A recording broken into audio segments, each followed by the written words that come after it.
કોમી એકતાનું અનોખું ઉદાહરણ। બંને પરિવારોની સંમતિથી મુસ્લિમ યુવતી ફરહા હિન્દુ યુવક મોહિત સાથે સમૂહ લગ્નમાં લેશે 7 ફેરા। સુરત શહેરમાં સામાજિક સમરસતા અને કોમી એકતાનું એક ઉત્કૃષ્ટ ઉદાહરણ પૂરું પાડતી ઘટના સામે આવી છે। ધર્મ અને રૂઢિવાદી માન્યતાઓના સીમાડાઓ ઓળંગીને એક મુસ્લિમ યુવતી હિન્દુ યુવક સાથે સનાતન ધર્મની વૈદિક વિધિ અનુસાર પ્રભુતામાં પગલાં માંડવા જઈ રહી છે।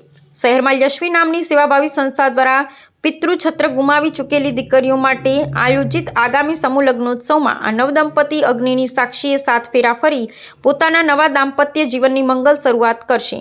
પ્રાપ્ત માહિતી અનુસાર બાળપણમાં જ પિતાની છત્રછાયા ગુમાવનાર ફરહા અને મોહિત નામના આ યુગલનો પરિચય તેમના સમાન કાર્યસ્થળે થયો હતો। એક જ વ્યાવસાયિક સંસ્થામાં સાથે કામ કરતા બંને યુવાઓ વચ્ચે સમય જતાં પ્રેમ પાંગર્યો હતો।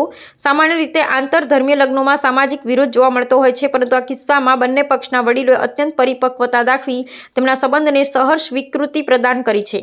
કોઈપણ પ્રકારના સામાજિક ભય વિના યુવતીએ યુવક સાથે હિન્દુ પરંપરા મુજબ લગ્ન ગ્રંથિથી જોડાવાનો દ્રઢ નિર્ણય લીધો છે। આ અનોખા લગ્ન પ્રસંગને લઈ બંને પરિવારો તેમજ સ્થાનિક સમાજમાં ભારે ઉત્સાહ અને સકારાત્મકતા જોવા મળી રહી છે। સંસ્થા દ્વારા આયોજિત આ સમૂહ લગ્ન સમારોહ માત્ર 2 વ્યક્તિઓ કે પરિવારોનું જ નહીં, પરંતુ 2 ભિન્ન ધાર્મિક પૃષ્ઠભૂમિઓનું સુમેળભર્યું મિલન બની રહેશે। વર્તમાન સમયમાં જ્યારે કેટલીક જગ્યાએ અસહિષ્ણુતાના કિસ્સાઓ સામે આવે છે, ત્યારે આ નવયુગલે પ્રેમ અને પારિવારિક મૂલ્યો સૌથી ઉપર હોવાનો સકારાત્મક સંદેશ સમાજને આપ્યો છે। આ લગ્ન સાચા અર્થમાં ધાર્મિક સહિષ્ણુતાનું પ્રતીક બની રહેશે। મોહિત કિરણભાઈ લગ્ન થવા જઈ રહ્યા છે, કેટલી ખુશી છે? બહુ ખુશી છે, ઘણી ખુશી છે।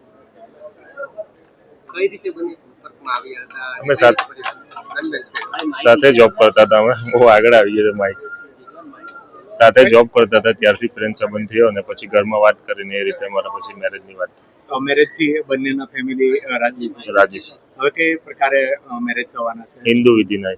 હિન્દુ વિધિ। શું કહેશો, તમને શું લાગે છે આ બધાને થઈને એક સારો સંદેશો લઈ શકે છે લોકોને? એમાં જાતિ જ્ઞાતિ જોવાની જરૂર નથી, પ્રેમ સંબંધ હોય તો પછી આ બધી વસ્તુનો કોઈ મતલબ નથી। મારું નામ ફરહા છે। જ્યારે મેરેજ થવાના છે, કઈ રીતે તમે બંને સંપર્કમાં આવ્યા હતા?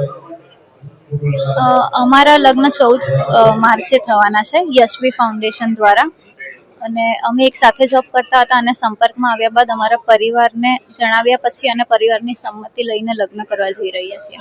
બંને પરિવારના જાણ કરી ત્યારે કેવો માહોલ હતો અને કઈ રીતે તૈયાર થયા બંને પરિવાર? અમે બંને પરિવારને મારા મમ્મી જ છે ખાલી, તો મેં મારા મમ્મીને વાત કરી હતી અને એમણે પણ એમના ઘરમાં વાત કરી। ત્યાર પછી બધા બેસીને ભેગા થયા અને નિર્ણય લીધો લગ્ન કરાવવાનો। કેટલી ખુશી છે આ લગ્નને લઈને? લગ્ન થઈ રહ્યા છે એને લઈને ઘણી ખુશી છે અમને।